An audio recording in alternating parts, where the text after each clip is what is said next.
ದೇಶದಲ್ಲಿ ಶಿಕ್ಷಣ ನೀತಿ ಎರಡು ಥರ ಆಗಿದೆ. ಬಡವರ ಮಕ್ಕಳಿಗೆ ಒಂದು ಶಿಕ್ಷಣ, ಶ್ರೀಮಂತರ ಮಕ್ಕಳಿಗೆ ಒಂದು ಶಿಕ್ಷಣ ಆಗಿದೆ.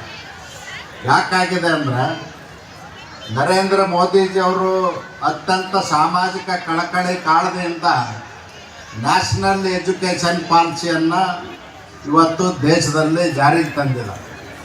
ಅದರ ಕರ್ನಾಟಕ ಸರ್ಕಾರ, ಸಿದ್ದರಾಮಯ್ಯನವ್ರ ಸರ್ಕಾರ ಕೇವಲ ರಾಜ್ಯ ಎಜುಕೇಷನ್ ಪಾಲಿಸಿ ಇವತ್ತು ಅನ್ವಯಿಸ್ಕೊಂಡಿದ್ದಾರೆ.